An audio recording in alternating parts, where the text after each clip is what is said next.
आपका स्वागत करती हूँ। आशा करती हूँ आप सब अच्छे से होंगे। तो आज मैं आपको नवरात्र के बारे में एक और जानकारी देने जा रही हूँ कि कलश स्थापना कैसे करें। तो नवरात्रि में जब लोग पूजा करते हैं, बहुत घरों में जिनके पास इतना टाइम नहीं है तो वो कलश नहीं भी रखते हैं। लेकिन दोस्तों, हमारे पुराणों में, शास्त्रों में ऐसा कहा जाता है कि बिना कलश स्थापना के हमारी नवरात्र की पूजा पूर्ण नहीं होती है। तो कलश स्थापना तो ज़रूर से ही करनी चाहिए।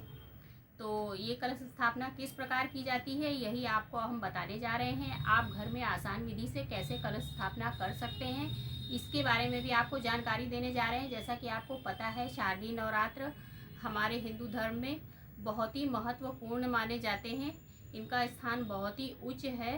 तो इसी नवरात्र में आपने देखा है, कलकत्ता और हमारे देश के हर एक शहर में दुर्गा पंडाल लगते हैं, दशहरा मनाया जाता है, दुर्गा जी की झांकियाँ लगती हैं। जगह जगह हम लोग पंडालों में जाते हैं, दर्शन करते हैं। इसी से आप समझिए कि ये कितना बड़ा त्यौहार है और कलकत्ता का तो मेन ही त्यौहार है। तो इसकी पूजा में आप लोग कलश किस प्रकार रखें, यही मैं बताने जा रही हूँ। तो घर में आप कलश की स्थापना इस तरह कर सकते हैं, जैसे जहाँ पर आपने चौकी लगाई, पूजा की, माता जी की तस्वीर या मूर्ति रखी, वहीं पर साइड में आप एक मिट्टी का प्याला ले लीजिए। जो आजकल आप बाज़ार में जाएंगे तो ऐसा प्लेट जैसा एक मिट्टी का पात्र मिलता है। बहुत से लोग ज़मीन में भी बोते हैं ज्वारे।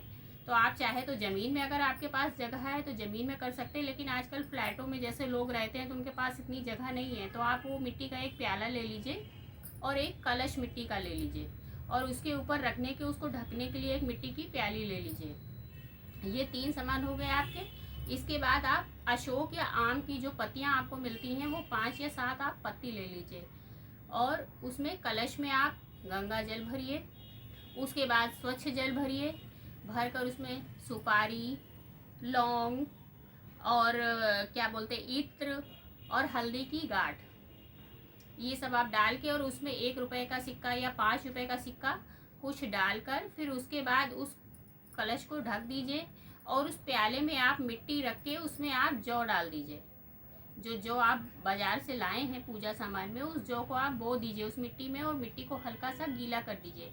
बहुत लोग जौ चूँकि जल्दी नहीं फूटते हैं और जल्दी नहीं निकलती हैं दूरबांकुर, तो उसके लिए आप चाहें तो एक दिन पहले से उनको एक कटोरी में भिगो के रख दीजिए जौ को, तो जिससे जब अगले दिन आप धोएंगे तो वो जल्दी से उसमें निकलने लगे। तो आप उन जौ को उस मिट्टी में बो दीजिए। उसके बाद उस कलश को उसके ऊपर स्थापित कर दीजिए और स्थापित करके प्याली पे ढक के प्याली के ऊपर आप अखंडित चावल रखिए। उन चावल को आप पीले रंग से रंग लीजिए तो वो अति उत्तम होता है। और उसके ऊपर आप एक नारियल लाइए, जो नारियल का जटा वाला नारियल होता है सूखा, उसको लाकर उसको लाल कपड़े लपेट के या चुन्नी लपेट के उसके ऊपर, और उसके ऊपर कलावे से आप 5 बार या 7 बार लपेट कर, गांठ लगाकर और भगवान का नाम लेकर उस पर रख कर और उसको वहाँ पर स्थापित कर दीजिए। कलश स्थापित करने का, रखने का एक मुहूर्त होता है, तो उसको आप अपने इसमें देखकर, कैलेंडर में या जहाँ भी मुहूर्त आप देखते हो उस तरह से आप देखकर उस मुहूर्त के हिसाब से आप उसको स्थापित करिए। नहीं तो मैं वीडियो डालूंगी कलश स्थापना मुहूर्त का, उसको आप चेक कर लीजिएगा एक बार और चेक करके उसी मुहूर्त में आप अपना कलश स्थापित करिएगा। और कलश को रखने के बाद उसको 9 दिन तक बिल्कुल भी हिलाया नहीं जाता है। उसमें जब भी आप पूजा करिए तो थोड़ा थोड़ा सा जल देते रहिए और इन्हीं की पूजा भी करते रहिए। जैसे आप हर चीज़ हर माता जी को समर्पित कर रहे हैं, हिंदू मान्यताओं के अनुसार कहा जाता है कलश में हमारे सुख समृद्धि और मंगल कामना के लिए रखा जाता है, सुख समृद्धि का वास होता है। इसलिए नवरात्रि में घट स्थापना जरूर करनी चाहिए।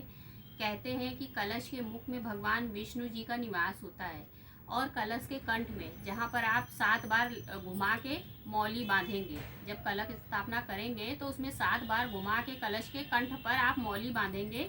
इसमें कलश के कंठ में कहते हैं रुद्र जी का, मीन्स शंकर जी का वास होता है और इसके मूल में ब्रह्मा जी होते हैं। वही कलश के मध्य में देवी शक्तियों का निवास होता है, मीन्स देवियों की जो शक्तियाँ होती हैं उनका इसमें निवास होता है।